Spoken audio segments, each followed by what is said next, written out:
السلام عليكم ورحمة الله وبركاته. ازيكم عاملين ايه؟ يا رب تكونوا بخير. هعمل معاكم النهارده بأمر الله العيش بطريقة حلوة قوي. طبعا عملته معاكم قبل كده على القناة كذا مرة بطرق مختلفة، بس النهارده جاي اقول لكم انكم لازم تجربوه يا جماعة. جميل جدا وناجح جدا. شايفين شكل العيش بصراحة بيتكلم عن نفسه. مش هطول عليكم كتير، يلا بينا ندخل على الفيديو ونشوف عملنا العيش الجميل ده ازاي. اول حاجة يا جماعة انا هشتغل بكيلو من الدقيق. كيلو الدقيق ده متعدد الاستخدامات. هنخله كده كويس بالشكل اللي قدام حضراتكم. بعد ما نخلته كده كويس هرجعه البوله تاني. طبعا كيلو الدقيق هيعمل لك كميه حلوه قوي قوي من العيش. عملت قبل كده معاكم العيش ده بنص كيلو من الدقيق وطلع لي كميه حلوه بسم الله ما شاء الله. هنزل على طول على كيلو الدقيق بمعلقتين كبار من السكر ومعلقه كبيره من الخميره ورشه من الملح بالشكل ده.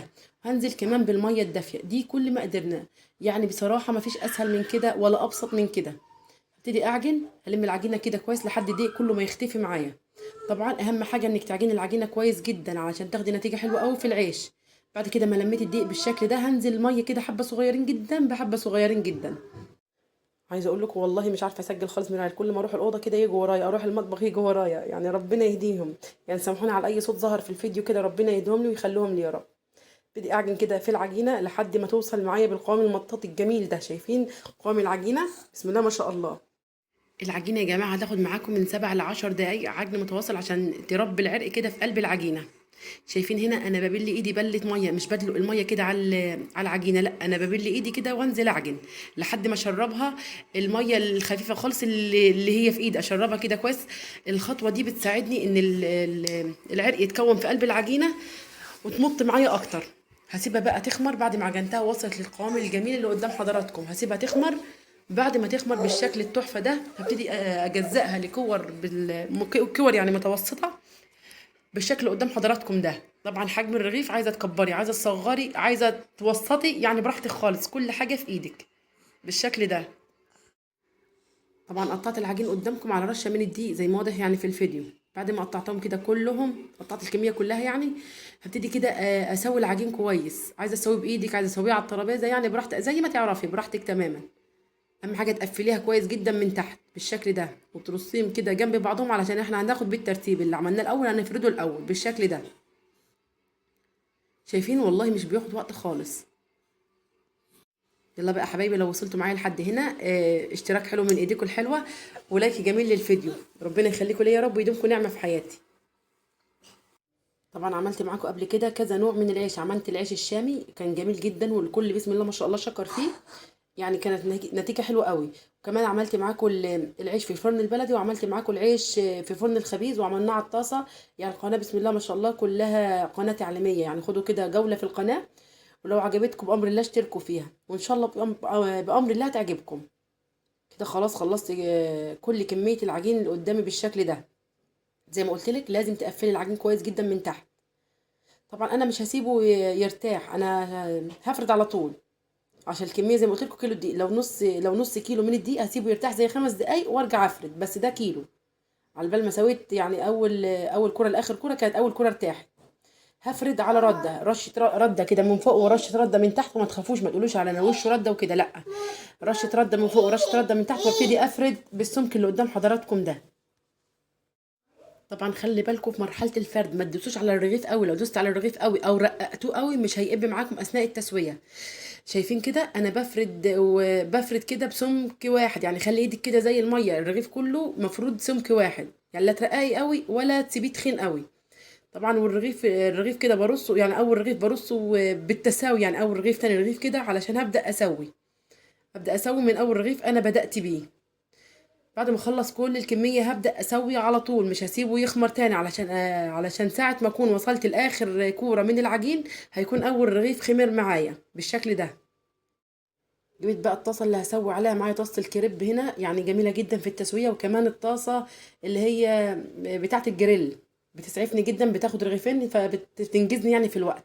سخنتهم كده حلو قوي. بعد كده هديت النار تحتهم. بعد ما سخنتهم كويس هديت النار وابتديت ارص اول رغيف انا بدات بيه. طبعا زي ما قلت لكم طاسه الكريب دي، طاسه الجريل تاخد معايا رغيفين فبتسعفني جدا.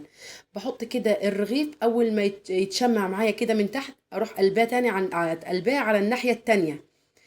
اول ما تشمع معايا الناحيه التانية ارجعه وافضل كده اقلب فيه لحد ما يقب معايا ويبقى بالشكل الجميل ده. شايفين؟ يعني دقيقة من هنا ودقيقة من هنا، وبعد كده رجعيه وهيقب معاكي ويديه اللون الجميل. طبعا انا هخبز معاكم الكمية كلها علشان اوريكم قد ايه العيش ناجح وتحفة بسم الله ما شاء الله. مفيش احلى من كده الصراحة. طبعا هنا انا بدوس عليه كده دوسة بسيطة جدا علشان اساعده يقب معايا اكتر. شايفين اخد لون جميل جدا بالشكل ده. جربوه والله العظيم مش هتندموا، هيعجبكم جدا بأمر الله. شايفين كده بضغط ضغطة بسيطة جدا، بساعده بس مش اكتر. شايفين هنا انا بوقف الرغيف كده علشان ياخد لون، بحب ياخد لون كده من الجوانب. براحتك خالص، عايزه تدي لون من الجوانب براحتك. في ناس بتحبه محمر زياده، في ناس بتحبه ابيض شويه، يعني درجه اللون على حسب ذوقك، على حسب ذوق كل واحد.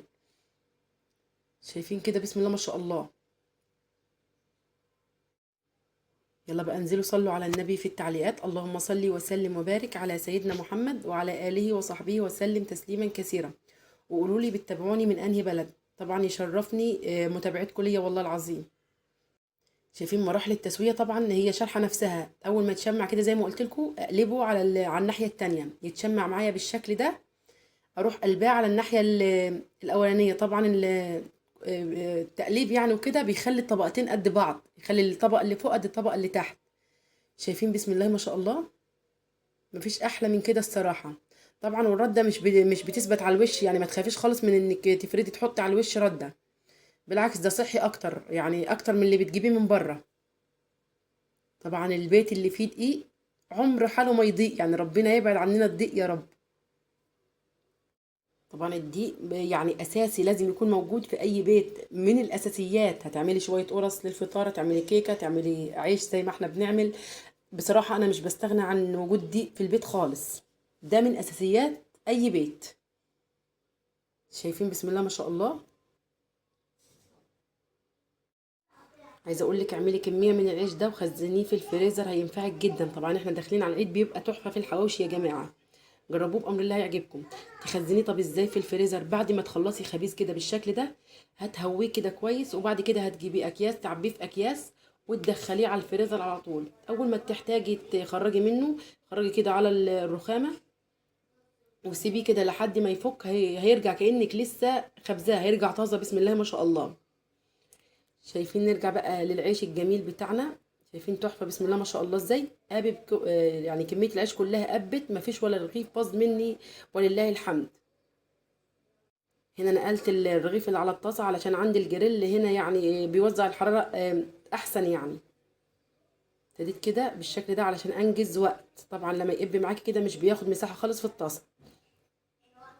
شايفين درجه اللون زي ما قلت لكم اللي تحبيها، يعني عايزه تغمقي شويه، عايزه تدي لون ازيد، عايزه تدي لون افتح، يعني كل حاجه في ايدك. طبعا ممكن تسوي العيش ده في الفرن، بيبقى جميل جدا. عملته قبل كده معاكم وسويت نفس العجينه دي في الفرن وكانت تحفه.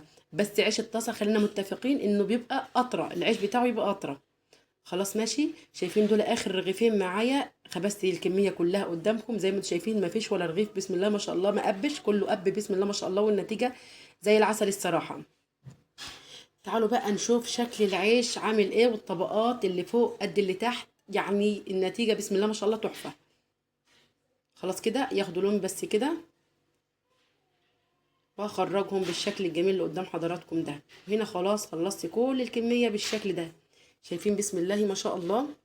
شايفين طراوة العيش وجماله. افتح معاكم واحد كده ونشوف بقى طبقة العيش اللي فوق قد الطبقة اللي تحت ازاي. شايفين بسم الله ما شاء الله، والله ما في احلى من كده. وهنا اكون وصلت معاكم لنهاية الفيديو. لايك واشتراك وكومنت حلو منكم، والسلام عليكم ورحمة الله.